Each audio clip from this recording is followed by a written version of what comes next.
Pundit is the football trivia game. Every sale using the code LIONS at checkout now gives a whopping 40% discount, plus a £10 donation to the Lions Food Hub. Visit punditgames.co.uk to order your copy. punditgames.co.uk, code LIONS.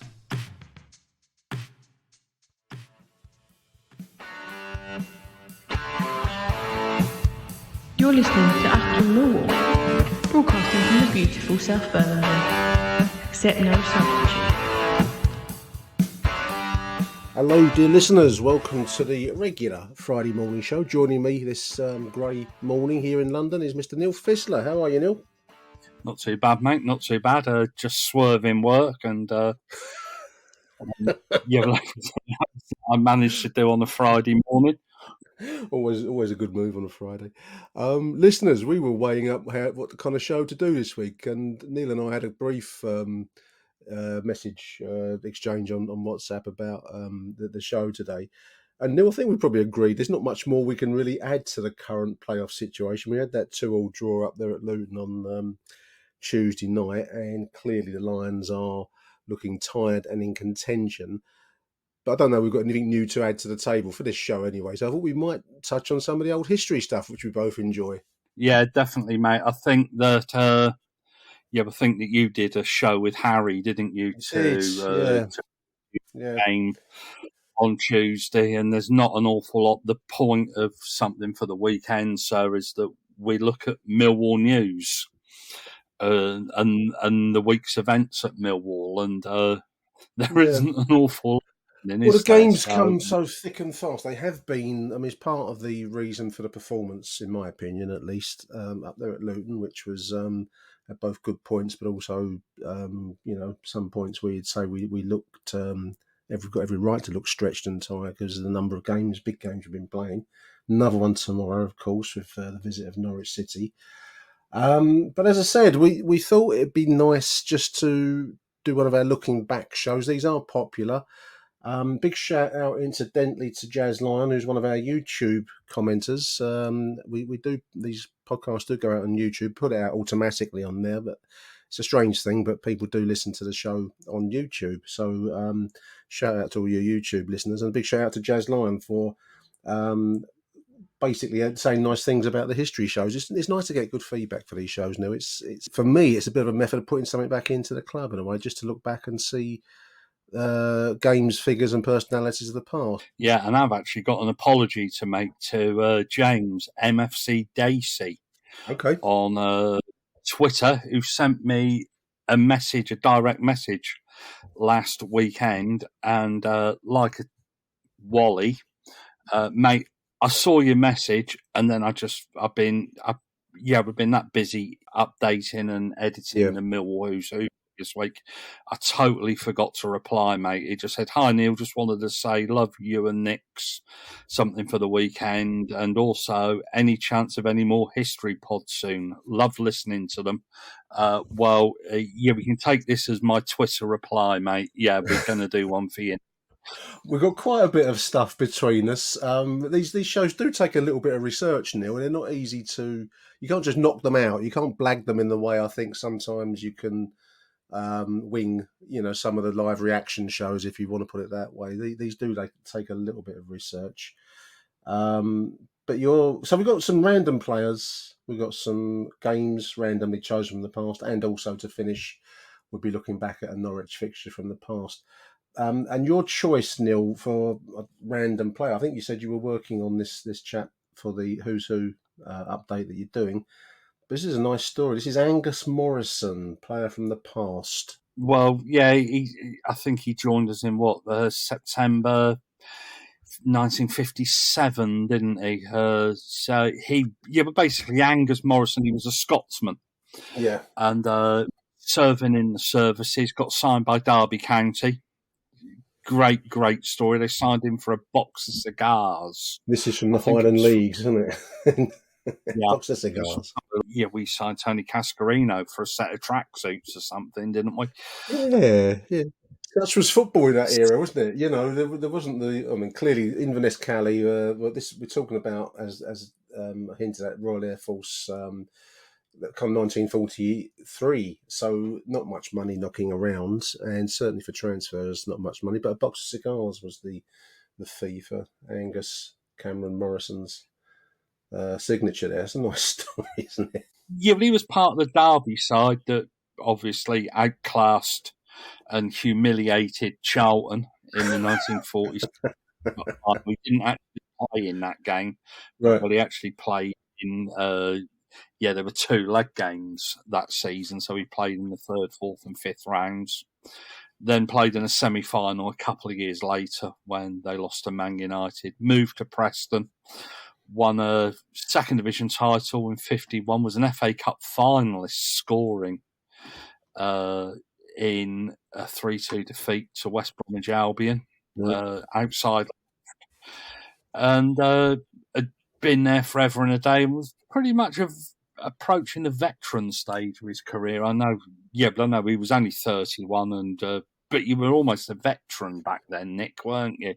Well, looking at his photo now, it's remarkable. I mean, when you see photos of men of that era, and I think I appreciate black and white photography and all the rest of it from these far off days, but I guess it's the weight of life and wartime.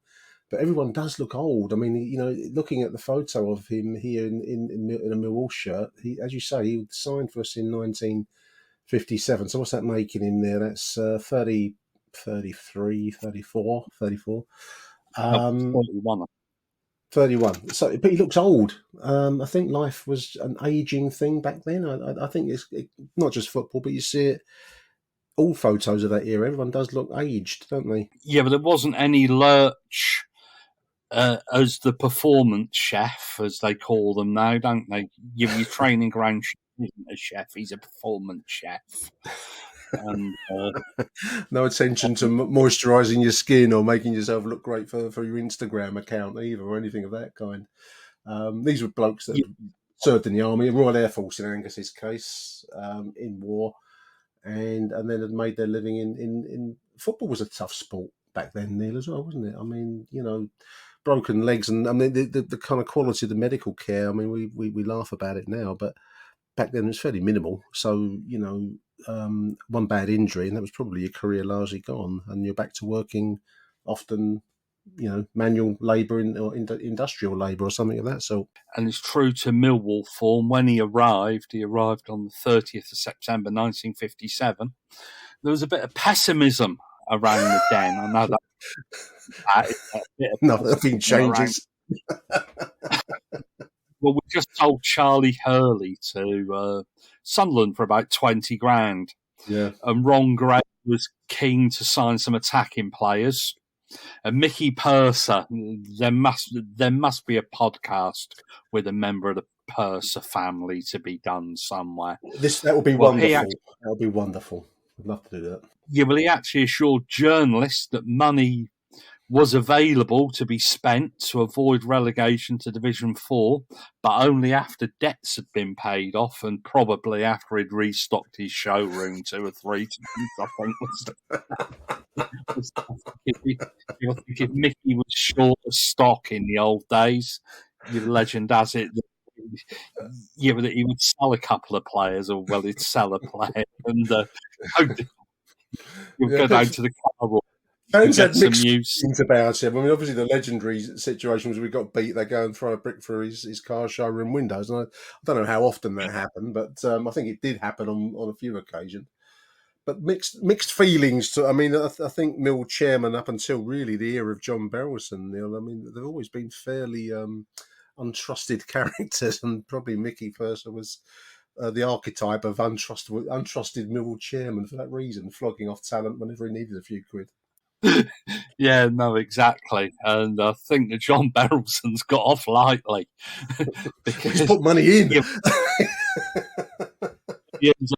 in, and he hasn't got a car showroom on the old Kent Road, has he? For when something goes wrong. And that does help. You've got to go a long way to find John Berylson's windows to throw anything through if you're so motivated. Yeah, so Angus Morrison, as you say, he's joined us late in his career. Not a bad record, 20 games and 5 goals for us, though. No, it's not bad at that age, 30, late 30s, early 30s, actually. Yeah, it cost Mill £1,750. There's a different era of transfer fee as well. Signing on and dashing 200 miles by train in the space of 3 hours. That must be on the Flying Scotsman, the famous steam engine, to do it that quick. Yeah, but I don't know, mate. Yeah, no, I'm a Millwall fan. Yeah, but that's the territory of Charles fans. The Mallard listeners. It was on the Mallard. You're not the Millwall I know, I tell you, mate. No, but seriously, there's pessimism around the Den. We'd just been spanked by QPR a week before.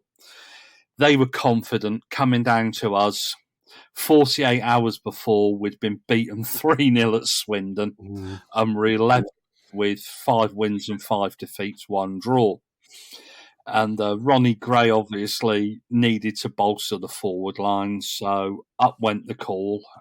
You don't know how they went about signing players in those days, because he wouldn't be somebody that you'd naturally look upon as a potential sign. I guess he must have been transfer listed. But to sign somebody from Preston, quite a strange one. Yeah. It's but there was a race against the clock, because obviously he arrived into Euston at 4:30, and bearing in mind that we were kicking off at 7:30, it's a bit tight to complete that deal, wasn't it? Yeah, and the underground didn't go. Well, we went to New Cross. We've had an underground, and we'll go back on the train subject now, listeners, aren't we? Not doing my reputation any good here, speculating on the underground journey he would have made. Yeah, but can you imagine the meltdown that would be on Twitter now? Well, if he gets off at Houston at 4:13, he's supposed to be playing at 7:30. Yeah, but the Angus Morrison's on his way down to London. They'd be mithering and close the club and all kinds of stuff, worrying was he going to make it on time. A great story about Ron Gray, manager asking if he'd brought his boots with him on the train. You see, I don't quite believe that, because the day before's press report saying that Millwall were hoping to sign somebody to play in this game. Obviously, Angus Morrison. They didn't name the player. Yeah. But then, after he'd played, there was a story, I think it was in the Daily Mirror or the Daily Herald. I read them both. And Ron Gray had asked him if he'd bought his boots, which apparently came as a bit of a shock to Angus. But I would have thought that that was what he was signed for, was to play in this game. Yeah. But I think as 17... but I think as the first 17 minutes of your Millwall career goes, probably couldn't get much better, really, could it, Nick? I think even the most pessimistic Millwall fans, and there's quite a lot on Hoff, especially on the match day thread, absolutely, they would find it very difficult to criticise this guy's first 17 minutes in a Millwall shirt. An impact player in the modern parlance. Especially given that he's 3 hours off the train at Euston, gone straight down to Coldblow Lane. Made an immediate impact here, Neil, opening the scoring against QPR after just 6 minutes. Yep, and then it gets even better for him. Yeah. Even better. Not only is there a goal, which people would now be claiming that he's a Millwall legend. I kid you not. Apparently, Jake Cooper, if we get promoted this season, is a Millwall legend. Is that official? So, yeah. But he actually sent over crosses. I think it was after about 13 minutes, across for a second goal, which was put into his own net by George Petchey. Petchey must go. Yeah, a man that will need no introduction as anyone of a certain age. As I think about 30 years later, he ended up but it was even less than that. It was about 20 years later, wasn't it? 70 put into his own net. Yeah. And then he put over another cross, and I think it was Johnny Roach scored this one. And it was 3-0. And we were 4-0 up at half-time. Things kind of didn't get any better in the second half. We only won 5-0. Can you imagine now Yeah, what would happen if we were 4-0 up It's at half quite a time? debut. I mean, it's quite a story, isn't it? Coming straight off the train from up north, and then contributing to the game today. Especially, I mean, I suppose the twist and the story hangs on the fact he wasn't a particularly popular signing. We've only just got rid of, probably in the face of some criticism, Charlie Hurley, huge prospect, hugely talented player that will go on to become a Sunderland and Republic of Ireland legend. I think that's probably a good way to the correct use of the term in his case. But yeah, to come down and it's almost kind of you wouldn't write this story if you were writing a play, would you? You'd say it's a little bit of a cheesy storyline, but there it is. He contributed substantially, scored and made an impact in a 5-0 win in front of 12,784 patrons of Coldblow Lane. That's quite a story. No, I like that. That was an absolute blinding story. When I came across it, I thought this needs to be, this is ideal fodder for our history podcast, isn't it? Something totally irrelevant. Absolutely. Absolutely. Well, this is going to be the pattern of the show, listeners. So I don't know if you're looking for any coherent pattern on this show, but it will be random fixtures and random players and whatever crosses Neil and my mind as we speak. He would go on after his post-Millwall career. I'm going from Neil's book here, which I do recommend, Millwall Who's Who, and the update when it comes out. 1957-58, so just one season playing it in the outside left position, 20 games, 5 goals. I think we've said that. He'd later go on to coach the Ripley Miners Welfare and was a store manager for Rolls-Royce, and then worked in the stores of a company called Notzer Engineering till his retirement. Born in 1924, he passed away in Derby in December 2002 after quite a career in its way. It's quite a nice little story. Angus Morrison certainly made an impact in that fixture there. So that's a great choice there, Neil. Great choice, mate. Totally chosen at random, but I think probably the way we're going to do some of these shows in the future is the whole idea of randomness appeals to me. Achtung, Millwall. Anyway, shall we move along? I've got one here for you, Neil. Another fixture. This is one that I chose. I was going to do this as a random fixture, listeners, but then when Neil suggested doing this, I thought I'll save this fixture. This is on this weekend in 1996. So I've picked out a fixture here as a loss.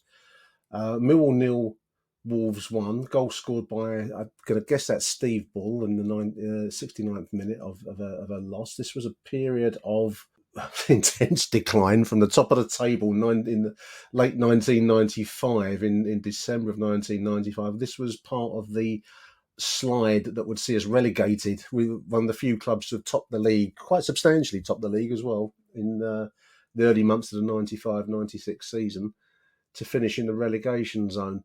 Goal scored by Steve Bull in the 69th minute in front of 9,131 at Zampa Road. This game was played on the 2nd of March, 1996. I'm going to read out the starting 11, Neil, if you'll indulge me. It's a great names here, and it's quite interesting to put these names in the context of such a dramatic collapse, really, because there's some good Millwall names in this 11. You've got Casey Keller in goal, back line of Ricky Newman, Jason Van Blurt, Keith Stevens, Ben Thatcher. Across the middle, we've got Chris Malkin, Bobby Bowery, Alex Ray, Tony Dolby, and then up front, Uwe Fuchs and Sergei Yuran, who was sent off in this fixture. I've got a Daily Mirror match report regarding the game. Millwall 0, Wolves 1. This is from the Daily Mirror the day after. Millwall 0, Wolves 1. Millwall's boss, Jimmy Nichols, slammed Russian star Sergei Yuran after his red card shame at the Den. Yuran was sent off 4 minutes from time for a horrific 2-footed lunge at Wolves defender Andy Thompson. The striker then lashed out in frustration at Wolves centre-half Eric Young before leaving the field. But here's the hook, Neil. But Millwall fans amazingly applauded Yuran off the pitch. He got applauded off after a 2-footed challenge and then pushing and shoving with Eric Young. And he responded disgracefully, says the Daily Mirror, by waving back at them. Yuran will be disciplined by Jimmy Nicholl, who was furious with the way the Russians spent the whole game complaining about the treatment he was receiving from the Wolves defence. Nickel Rage, I have no sympathy for him. It's a completely different culture and mentality. They seem to complain about everything, but you just have to get on with it. I'll have to discipline him, so I don't want half a dozen of the other lads doing something similar. Astonishingly, Jimmy Nickel blamed himself for Steve Ball's 69th minute winner, which condemned the Lions to their 4th defeat in 5 games. He explained, I was talking to Jason Van Blurk when the goal went in. If I hadn't been talking to him, he might have been fully concentrating and in the position to stop the goal. That's the report.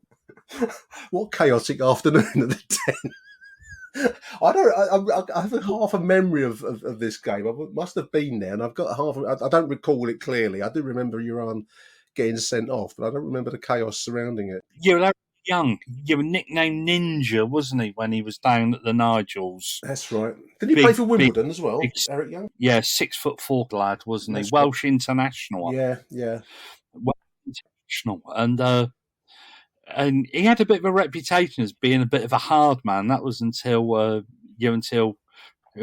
Sergei, which was probably the only thing that he ever did in a Millwall shirt, apart from go out in London and on the slosh with his Russian mate Kulkov, Sergei Yuran and Vladimir Kulkov. And the Wolves, there's actually a Millwall connection in the Wolves side. That was the manager, was Mark McGee. Mark McGee, cheer up, Mark McGee. He would cheer up when he took us to promotion. Yeah.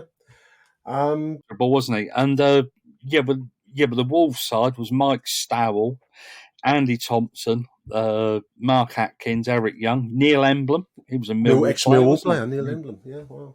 Dean Richards, Steve Corica, Don Goodman. How choked was he the other night? Coincidentally, the great circles of life. We just ran. I haven't looked at the Wolves side at all, listeners. And there's Don Goodman again, because he was Mr. Miserable on that the Sky TV coverage in the week, Luton Town. He could not bear the idea we're doing well. Yeah, no, he couldn't. Steve Bull, you're quite right. Darren Ferguson, son of Fergie, yes, and Simon Osborne, the lad that I knew when he played for Bognor Regis Town when I was a young reporter many years ago. Quite remarkable. I know we're a Millwall show, listeners, but we will veer off into tangents as the fancy takes us. But he was his scoring rate was he actually was he played for England at one point as well, didn't he, Steve Bull? He had an incredible scoring track record during his kind of pomp years at Wolves, and he kind of came from nowhere slightly, Steve Bull. I think he was a horses for courses player, wasn't he? He's still a Black Country legend, isn't he? Yeah. I think I remember him scoring for England against Scotland. He was I suppose you'd call it a cliche term, really, but he was the archetypal English centre forward. He was huge energy. He was, physically strong, powerful. The kind of player you love to see, I think. I mean, we're all of the same footballing culture, and ultimately, and I think it's just one of those standard elements of a side that if it's not there, then it looks slightly lopsided. And Steve Bull was the classic English centre forward, known as Bully, obviously. And he had a very close skinhead style haircut, which obviously added to his allure. He scored 4 goals. He was capped 13 times by England and scored 4 goals for the national side, all in the build up to Italia 90. I don't think he travelled to the World Cup, if memory serves. But anyway, interesting story, Steve Bull. Yeah, but you look at that Millwall side; it wasn't actually that bad a side, was it? Casey Keller, fantastic goalkeeper for us. Yeah, Ben Thatcher. Rhino's in there. I mean, you've got Alex Ray in midfield. You've got, the front two of Fuchs and Yuran probably promised more than they delivered in terms of outcomes. I've got a great article which I'm going to touch on before we close out on this particular fixture, listeners, about Uwe Fuchs. It's from When Saturday Comes, so I'm going to come back to Uwe. But no, I mean, that result there, 1-0 loss, was part of a slide that would eventually see us relegated at Ipswich, if memory serves. Neil, I think we drew and finished up going down, which was a grievous blow because it would lead us into obviously the third tier, now called League One, Division 2, I think back then, and The club was fully financially beyond stretched, and being relegated was a blow that almost could have killed us as a club, because administration would follow. This is 1996. 1 year later, we'd be in the free fall of seeking administration orders and all the rest of it. So it was probably as close as the club has come to going out of its existence at that stage. So it was a dramatic slide. This result will put us 10th in the table, having been top just 3 months. So I think we failed to win. We barely had a victory in that second half of the season, which put us into the. I've just called it up. We were top, and we won 2-1 at home to Ipswich. Yeah, and then it kind of tits up from there. Included in that, I think, was our last defeat to the Train Spotters. Yeah, that was back then. I remember that game. Yeah. And then unceremoniously, the next game, we went to Sunderland and got beat 6-0. Yeah, famous defeat. Yeah. I think our next win was on January the 20th when we beat Grimsby 2-1. So that was one hell of a fall from grace, wasn't it? There must have been absolute turmoil at the club. Well, the story that underpinned it was at the start of the season we had Mick McCarthy managing, and I never liked him as a manager. I'm going to be upfront, and I couldn't ever, at the time we it was probably one of our more. We hinted at success in the early 90s without quite achieving. We're going to come back actually to the Derby playoff in a little bit once we've done this piece here. But McCarthy as a manager always seemed to me to be living on Bruce Rioch's squad. He had a great squad that he'd inherited from Bruce Rioch in the early 90s, who was, for me, Neil, I thought was a great finder and developer of talent, but probably a poor man manager. I think maybe McCarthy was not a bad man manager, but was not a spotter of talent in anywhere near the same league. But anyway, going back to this season, 95-96, underpinning it was McCarthy's kind of flirtation with the Republic of Ireland job. Because I think Jack Charlton was close to retirement, and there was a bit of a Willie Won't-he story running in the early months of the season. And McCarthy was seen as the natural successor to Jack Charlton to go to Dublin. And I think in the end, obviously, that is precisely what happened. I think it must have destroyed the players' spirit because it's quite a dramatic fall, isn't it, from top of the table to finishing in 22nd position just a few months later. Something's gone missing there, and if the manager goes missing, maybe the players' desire goes with it or went with it on that occasion. I don't know. Yeah, and also not forget that season in October we went up to Everton, who were in the Premier League, and we put 4 past them. We won 4-2. Famous. It was a League Cup, wasn't it? It was League Cup, won 4-2.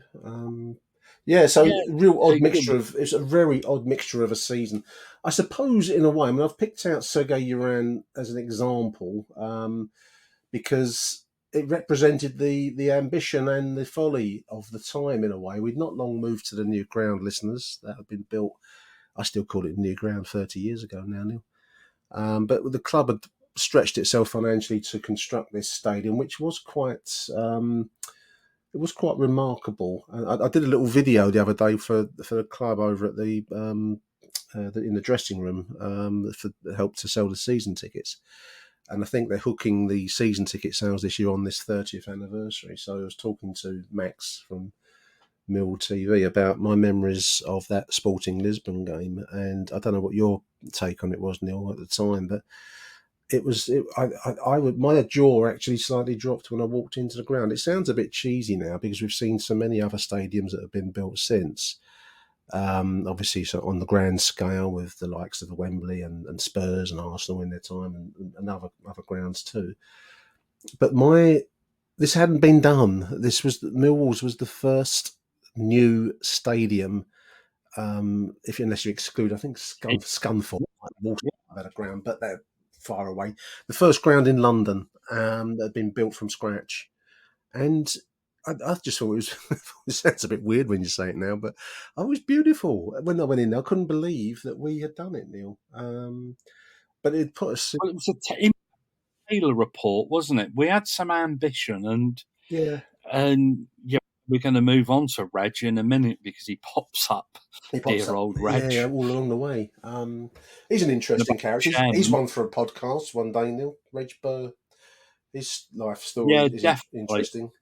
We can't fault his ambition. He wanted ambition for the club. I know we joke about having pizza at a McDonald's on the concourse. We're still waiting for them. Yeah. But we couldn't stay at the old ground because it was going to cost too much to redevelop, wasn't it?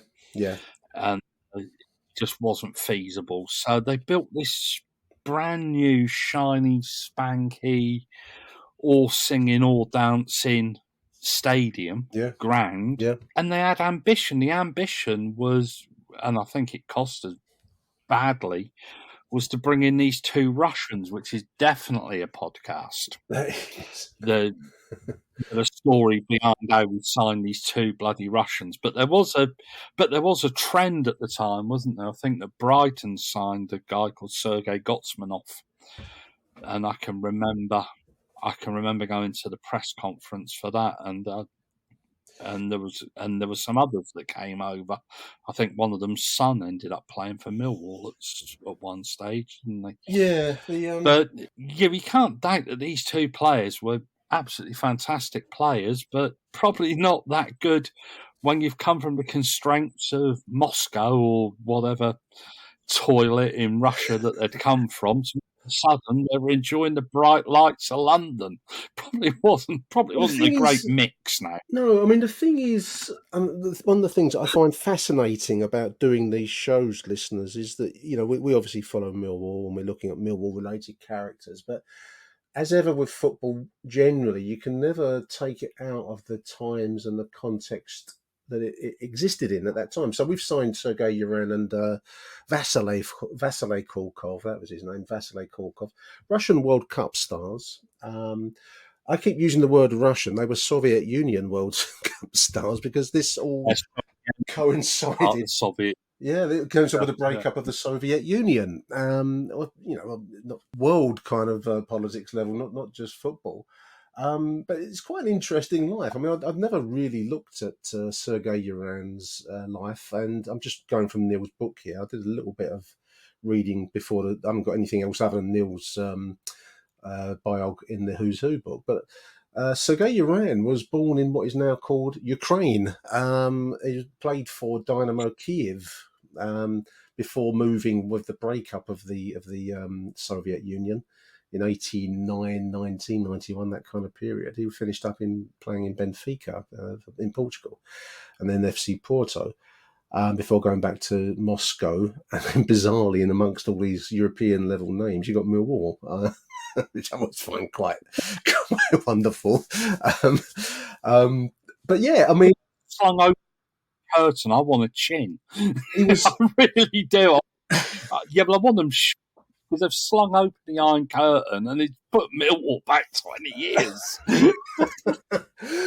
So he was a he's born in Ukraine, listeners. This is complexities of whatever's going on now. I'm not going to touch on that. He was Ukrainian Player of the Year in 1990, but he was a Russian international. He chose to play for Russia rather than what became his native Ukraine, I guess you'd call it, with the breakup of the Soviet Union.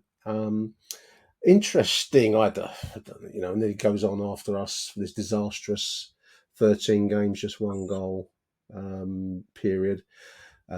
Alcoholic arrests in cars driving through Deptford, and they were both well out of condition, but they were both players, as I remember them, where you could just tell by their touch they had European level quality. These were players that had played for,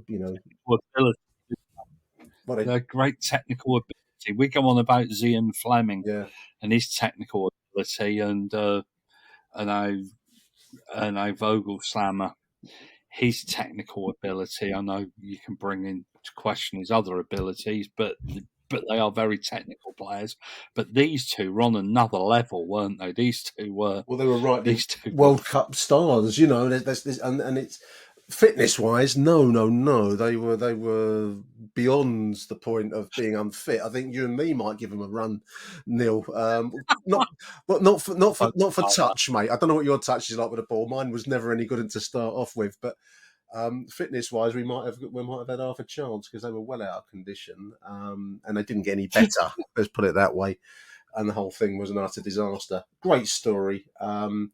He was his career was later ended by a skull injury, and he's since enjoyed a long career coaching in Ukrainian and Russian football. Don't know where he is at the moment. Obviously, the situation in both countries is somewhat confused. That's probably understatement of the century. But wonderful Millwall story. I just love the Russian story. We haven't looked at Gorkov. But I just think that there's probably a podcast in it, Neil, at some point. We're going to have to go into their lives a little bit more depth, but just a wonderful Millwall story. Indicative of a very interesting period in Millwall life, because we nearly collapsed with the financial burden that they both imposed on, plus the stadium. That didn't help our cause either, did it? No, exactly. And yeah, but it would be quite good. I know we're probably giving other people ideas here, but it'd be quite good to get. I think Peter Mead was quite heavily involved in the signing, wasn't he? We're an ideas factory, Neil. We don't mind giving ideas. We're an ideas factory, mate. We're like the Dream Factory. People build careers. David Bowie, people build careers out of one of his singles. You know, that's what we do. That's you and me. I've also picked out, just before I leave this fixture, listeners, picked out Uwe Fuchs, who became a joke figure. And I've picked out, he was a German player that signed for us on loan for £750,000 we paid for Duvet. Can you believe that? 36 games, just 5 goals, not much of a return for a striker. Known as Duvet because he was always laying down. Great.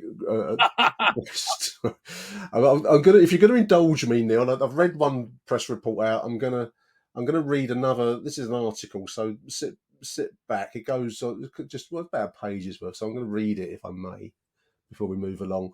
Uwe Fuchs. This is from When Saturday Comes. Article was written by a journalist called Harry Pearson. This would be around about 1990 something. It's on 2002. Excuse me. Uwe Fuchs, in a brief spell at Middlesbrough, he won the hearts of the fans and the local TV celebrity, if you believe the gossip. No doubt there are many players whose career illustrate Rupert Pupkin's maxim that it is better to be a star for a night than a schmuck for a lifetime. I always thought of him as a schmuck for a lifetime.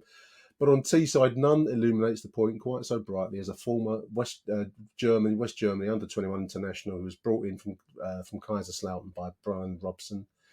Middlesbrough recovering from bankruptcy. I'm going to whip through it. It goes on a bit reading it. They've described his demented, face-splitting grimace, which suggested Les Dawson's Cosmo Smallpiece. There's a character that I haven't thought of in a long while. He described him as a gurning forward. He hit the 9 times for them and was sent off once, and found himself the subject of rumours about an affair with a local celebrity TV star, and rumoured to have decked a teammate who questioned the lady's virtue. Not bad for a man who only played 13 full games. So he had a bit of a checkered career, really, Uwe Fuchs, didn't he? There we are. I thought I've had enough of him already. He now works for a sports agency in Germany. As if it was real war, mate, really. You were shagging some local Richard. We didn't see that side of it, did we? All we saw was him laying about on the pitch. Yeah, well, exactly. And but then he goes and decks someone else. Yeah, well, that's the stuff that real legends are made of. Absolutely. Millwall, isn't it? Absolutely. Achtung, Millwall. We've mentioned the 95-96 season. The previous disaster prior to that disastrous season was the 1993 playoff semi-final versus Derby County, Neil, which I was at. This was a strange event in some ways. Obviously, it finished in mayhem at the Den. But this was the first season at the new ground. We actually were on the brink of being able to shoot straight back up to the top flight. But it didn't go right, did it? That semi-final at all. No, the reason I chose this was I think that we're going to end up there's a good chance we're going to end up in the playoffs. Yeah. And it will be our 3rd time in the playoffs. And the previous 2 occasions have ended in riots.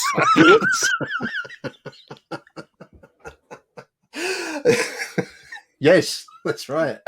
we all know about the Birmingham riots. I thought it would be quite good to revisit the Derby riot. Oh dear, I'm just looking. I've just gone to May 1994, 93-94 season, May 1994. There's a whole load of press coverage that pops up. Millwall riot. Millwall charged in the aftermath of the riot. It finished with, I think it was a 3-1 loss on the night to Derby County. It was a strange stop-start. We'd lost the first leg, listeners. I just found this was the first leg played at Derby County. Let me just get this on. Bear with me a second. We lost that 2-0, didn't we? And we lost 5-1 on Accurate. Yeah. But it was actually quite a good. No, Nick. You look at the stats, and we won the first game of the season at Stoke 2-1. Yeah. Then, in typical Millwall fashion, we lost the next 3, and we're 23rd in the league. Can you imagine us being next to bottom? There'd have been all sorts. Can you imagine Harry Warren? Can you imagine us? I think. 20. I mean, we've always done drama quite well, Neil, haven't we? I mean, when you think about it, I know there have been some seasons when nothing much has happened, but when something does happen, it does happen. It's on the grand scale. That was a dramatic season. Obviously, new ground being opened up, and then a fairly low key start, as you've said there. We've finished up in the lower reaches of the second tier, Division 1, I think it was called back then. Which wasn't on the plan at all. But eventually we would get through to the playoffs.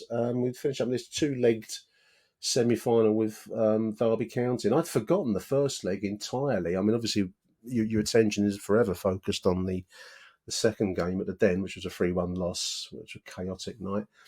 But I'd forgotten that I'm just looking at a report here. This is the first leg, listeners. Derby 2, Millwall 0, and the Daily Mirror's headline, Neil, is the base brawl ground, because there'd been a 20-man fisticuffs separated by referee Paul Durkin. And there's a wonderful picture of Casey Keller with his full mullet in full flow when he still had hair, trying to get involved in this brawl. This pitch battle, as they describe it. I'm going to have to snapshot that photo and put it out with this edition. Yeah, so it was a fiery first match. Then you got even furier in the second match. Wasn't there? There were 2 pitch invasions during which Derby boss. This is after the first game, listeners. Derby boss Roy McFarland, player from the 70s. Apparently, they did a lap of honour at the end of the 2-0 first leg win, which had fired up McCarthy. He wasn't happy with that. McFarland says, we had planned a lap of honour, whatever the result. We weren't trying to take the mickey. I would have settled for 2-0 before the kickoff. My team did their job splendidly. Gabbiadini and Johnson created havoc. But we know it's not over yet, Neil. The new Den on Wednesday evening with Millwall coming at full blast is going to be an intimidating place. That was visionary, wasn't it? It was going to be an intimidating place. Yeah, we didn't need to be Nostradamus to fucking dream that one up, did you, really? Oh dear! So that was 2-0 down from the first leg, as you say, and then obviously the second leg would finish in riot and mayhem, all sorts of shenanigans, with a 3-1 loss. But I think the football, to be honest, became a bit secondary once the referee had to take the players off the pitch. The result was not there, was it? Yeah, no, they took them off for 20 minutes, I think, in the first half, and then I think 13 minutes in the second half. And Derby's Marco Gabbiadini, shit name, shit player, really, wasn't it? We feel we've been through a war, not a football match. And Martin Taylor, who was the goalkeeper, he was a miner. A coal miner. He got floored by somebody, described it as the most intimidating atmosphere I have known. I was punched in the ribs, but luckily I got to my feet quickly enough to reach the tunnel. Yeah, but he couldn't have been involved in the miners' strike then. Fucking he clearly wasn't there for the Birmingham one 10 years later either, 8 years later. Police made 20 arrests, vehicles were overturned, damage was caused in the car park. 30 fans were ejected. 2 police officers were injured. Yeah, it was a big night, wasn't it? Didn't work out well. And then there then there was the best quote of all. This should go down as probably Reg Burr's greatest quote ever. There was no violence that I saw. I don't punch and kick. Oh dear, I don't know what he was looking at, Rich. Yeah, but I think he was Arsene Wenger before Arsene Wenger, wasn't he? Yeah. Oh, Reg. Unless you put your head in can't fold. No, you can't fold it. He must have put his head in a paper bag, Neil, because I don't know where you could look and not see it. But there we are. There was no violence I saw. Yeah, no, I remember the game. I was covering it, I believe. It was a landmark night. But they go on about special Anfield nights when the European Cup's up there. This was a special Millwall night, wasn't it? Playoff night at the Den. Yeah, that's always going to be always going to stand out. And there's all sorts of press coverage in the aftermath, listeners, as you would have expected. There's the FA inquiry, and I think we managed to get away reasonably lightly, if memory serves. Because there was talk of the ground being closed, as has been done against us in the past. But we escaped all of that. I think there was some 6 months later a fairly mildly worded rap on the knuckles for not controlling the fans was issued, and that was about the strength of it. Yeah, but didn't we have to take the first row of seats around the ground? That's why they got removed. Or something. Yeah, I think it was stuck on that, wasn't it? But yeah, I mean, the talk was of the ground being. I mean, the fans go on rampage here. This is the Dundee Courier, I'm reporting it up there. The Irish Independent, Millwall face riot charge. The Paisley Daily Express, the Millwall face riot charge. So it was quite a nice. I think we did remove the front rows. I don't know what good that ever did. That wouldn't really stop anyone getting on the pitch, but they put the netting over, didn't they? They put the netting over the front row, and go into the, didn't they? And that kind of prevented people, unless they really wanted to get on the pitch, and then everyone just stood on it. Oh dear! This is a report here from the Daily Mirror. Millwall's rioting fans have helped wipe almost £3 million off the value of the club. That was when we were reported on the stock exchange, listeners. Apparently, it had a big impact on the share price. That was one of the side issues. The stock market value plummeted and shares traded at 3.6 pence. That was good because in the end, I think we're down below 1 penny before they got taken off the stock exchange. So there we are. £3 million wiped off the value of the club as well as all the other shenanigans. So that's a trip down memory lane for us both there, Neil. I think the Mill versus Derby fixture. And finally, I think we'd just close. This is, as I've said a few times across the show, listeners, this is fairly randomly chosen. I chanced upon a great account the other day, Wall Art. They always puts out some great images and photos and scans of old programmes and whatnot. And he put out a picture of Dennis Burnett challenging a Norwich player called Ken Foggo in a 2-2 draw. Norwich City 2, Millwall 2. This was played on the 12th of Feb 1972, and I put it to one side, so I thought it might be good for our show that we're doing today. Got a match report. It finished 2-2, played in Feb 1972. Norwich's biggest crowd for 11 years, 34,000 packed into Carrow Road. Saluted both sides with a standing ovation. It came after a battle of blood, sweat and tears in a tremendous second division promotion struggle. This would be the season, of course, listeners, that we would marginally fail to get promoted. Blood, sweat and tears. The blood belonged to Millwall veteran Harry Cripps, who set a new club appearance record in his 314th league match. Harry Boy was bathed in blood for the final 10 minutes of a tight-rope tense match, which neither side deserved to lose. He took a full power clearance from Norwich debut centre-half Bobby Bell on his right eyebrow. Blood streamed down his white shirt. He needed stitches later, but although substitute George Jack started limbering up on the touchline, Harry shooed him back to his seat. So blood streamed down Harry Cripps' shirt. The sweat belonged to all 22 players. who were warmly congratulated at the full time by the referee Gordon Hill, not our Gordon Hill, our referee Gordon Hill, mustachioed man, if memory serves. For the point, the tears belonged to Dennis Burnett, Millwall's classy defender. His tragic own goal just before half-time might well have cost Millwall fame and fortune, but Benny Fenton's Lions twice refused to die in a He-Man match. So it finished 2 each. Goals from blah blah blah blah blah. Gordon Posse. You have Gordon Bolland, 54 minutes, and Derek Posse. So 2 great names there.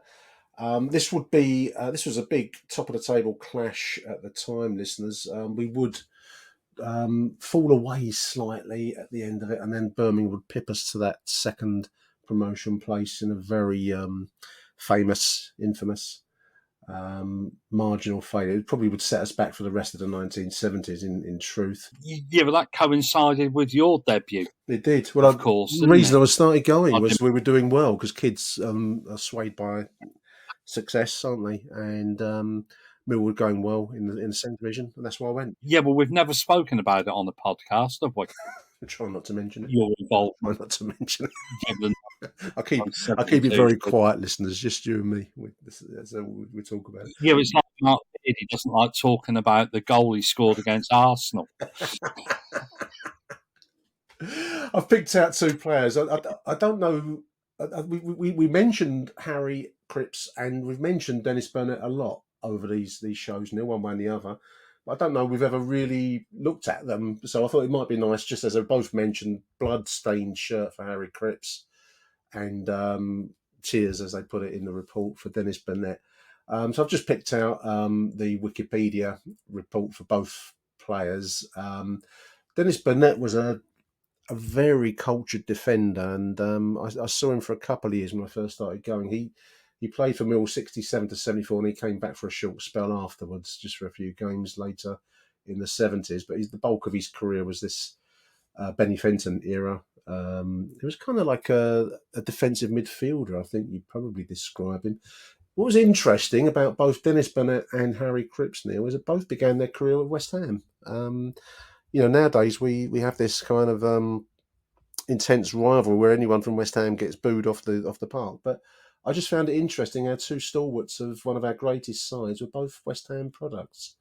And Harry, we'll come back to Harry Cripps in a moment, but Burnett had also played with the likes of Bobby Moore and come through the West Ham ranks. It's just interesting times, aren't they? Just different in the way that fans react to these kind of rivalry, as the Americans put it, games or clubs. Yeah, we're considering that Cripps' testimonial, we talk about riots, Cripps' testimonial against the mob. It was proper riot. Where you live. It was a proper riot.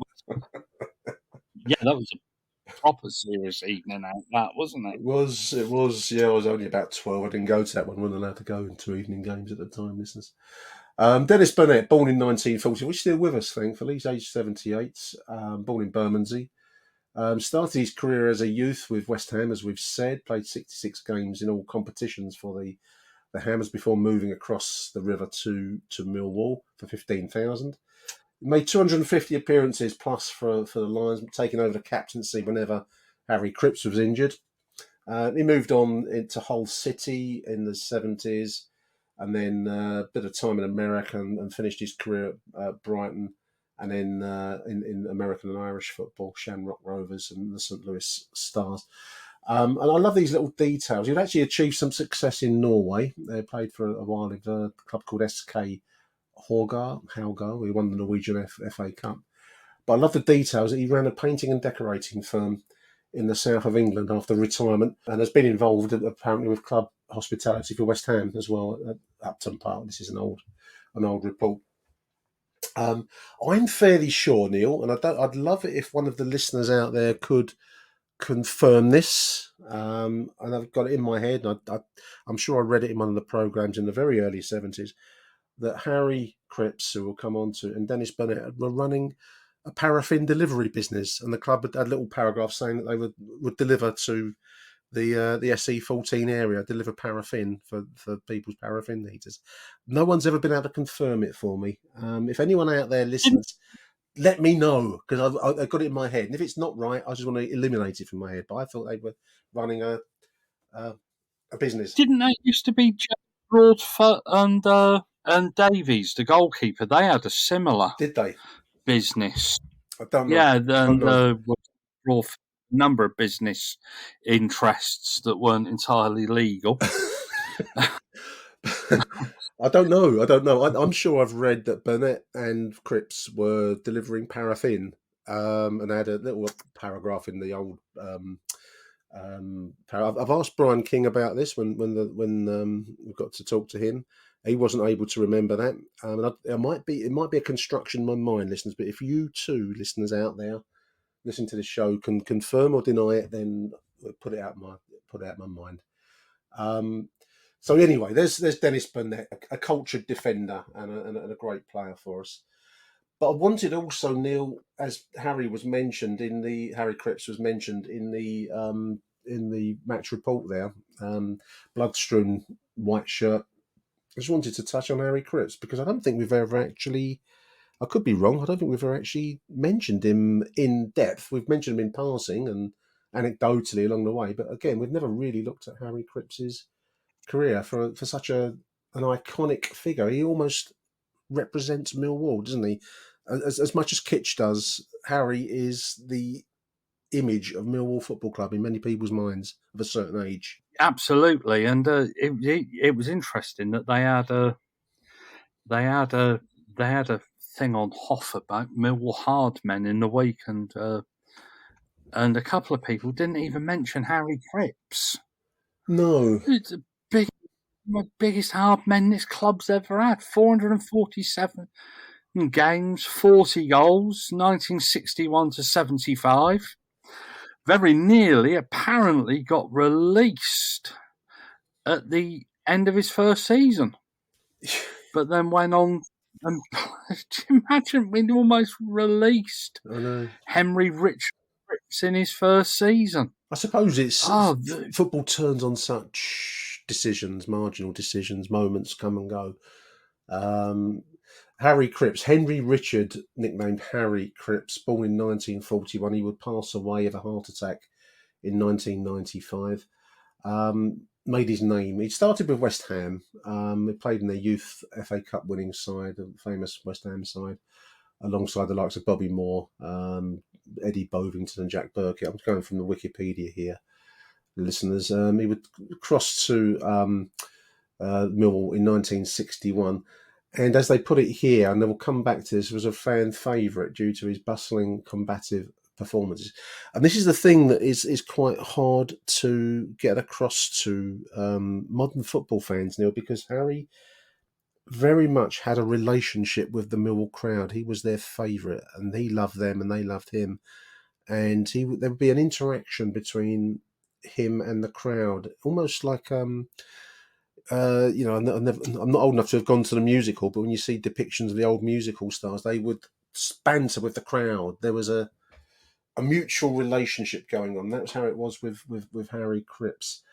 And as it would go on through the 60s, obviously you had the unbeaten home record, and as they put it here in Wikipedia, drawing on the intimidating atmosphere generated by Millwall's famously vociferous fans. He was by no means the best player you'll ever have seen.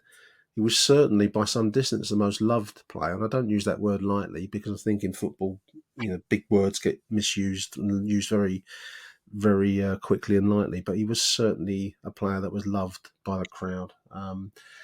It's quite hard to get it across, but unless you were witness to it, and I was lucky enough to see Harry in his final couple of seasons. He would depart us in 1974, very much at the end of a long career with Millwall, obviously part of the 71-72 side. But they would go to Charlton, who actually was instrumental in them getting promoted. They were a third division club at the time. He joined, I think the name of the manager was Andy Nelson at Charlton. And he played quite a part in geeing them up to get promoted back to the second division. So he had quite a career, and he would coach strangely after West Ham, Millwall, Charlton. He'd finish up at Winchester College, Neil, coaching an elite fee-paying college. It's quite a contrast, isn't it, for a career? Yeah, but he went to the University of Life, didn't he? Didn't he just? Didn't he just? Yeah, there's Millwall. I found unbelievable. Yeah, this is the Daily Mirror. He sadly passed away in 1999. He had a stroke and then he had a heart attack. Passed away in 1995, and I found an obituary on the Daily Mirror.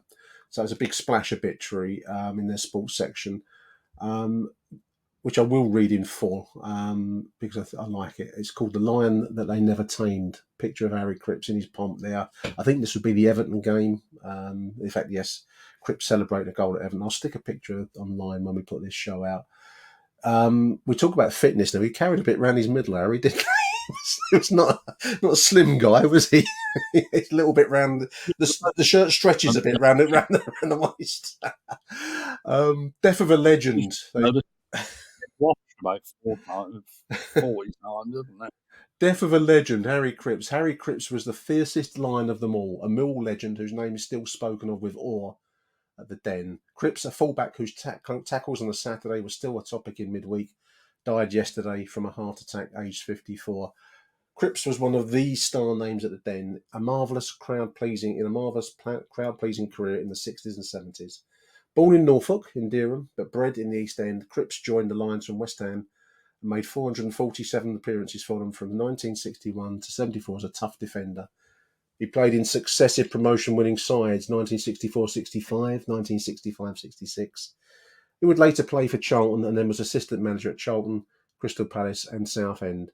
Only fellow Lion legends Barry Kitchener and current skipper Keith Stevens have played more, but Cripps is still warmly remembered at the Den. This was written in 1995, listeners. So the current Millwall chairman, Peter Mead, led the tributes to Harry. Mead recalled, in the early days as a young fan, he was the hero of the whole of Bermondsey and Peckham, where I lived. And meeting him in later life, you knew the reason why. He was a very self-effacing gentleman and a very attractive personality without an ounce of malice in his body. One of my favourite stories about him was when a famous winger came down to the Den hoping to dazzle us. Harry tackled him in the first 5 minutes, and as the winger lay on the ground, one fan shouted out a memorable, "Hit him again, Harry, he's still breathing." We sadly missed. Another fond anecdote which Cripps told himself came in the 1960s in a match against Bolton. Their star at the time was Francis Lee, famous England striker, Manchester City striker and Derby. Cripps reminisced, I remember when we beat Bolton 2-0 when Franny Lee was playing. When he ran out onto the pitch and heard the noise that greeted me, he said, "You're popular, I'm going to keep out of your way," which he did. He went back, stayed in his own half and disappeared. Cripps had that effect on opposing forwards, but he could also play, and he was adored by the fans for it. Millwall players will wear black armbands for their game on Monday against Leicester. I just thought that was a really nice obituary. Indulge me a little bit, listeners, by reading it completely, because wonderful. A Millwall name, well, the Millwall name, as the piece says there, and some great anecdotes. I love the one about "Hit him again, Harry, he's still breathing." I think that's that has the kind of rawness of the Den in one sentence, written around the middle of it. Love it. Yeah, I think Harry Cripps was the embodiment of Millwall, wasn't he? And what it is to be Millwall, and wasn't overly blessed with skill, but if you can prove that you put in 100% every game, and you do, and you are engaging, you'll go a long way down at Millwall. Absolutely, and he represents. Harry's Bar, obviously, at the Den isn't Harry's Bar. Is named after the man himself. I believe quite a few people, one way and the other, around the Den are named Harry after Mr. Cripps. So there's the influence we carried with him. Neil, I think we've reached the end of our hour, mate. We've done an hour of reminiscing and going up and down the memories, highways and byways. It's been a good one, mate. I've enjoyed it. Yeah, so have I. It's something different, isn't it? I know that we try to do these in the summer, but it's just something different. There's nothing to talk about this week, so we thought we'd just prattle on for 66 minutes about next to nothing, really. About nothing that's totally relevant to Millwall Football Club at the moment. Superb way to spend a Friday morning, isn't it? I hope you enjoyed it, listeners. We've certainly enjoyed doing it. Do keep in touch with us with suggestions, and we may not be able to do all of them. Sometimes the research gets a bit, you've got to put something in to get this information out. But do get in touch. We're always open to suggestions. And as we found doing the show, there's ideas that get generated along the way. So we'll have to come back to some of those, I think, at some stage. Neil, it's been great talking to you, mate. Great. Thanks for spending it. And we'll be back after the Norwich game tomorrow with a post-match reaction. So until the next show from Neil and myself, it is Arrivederci Millwall, and bye for now. Achtung, Millwall.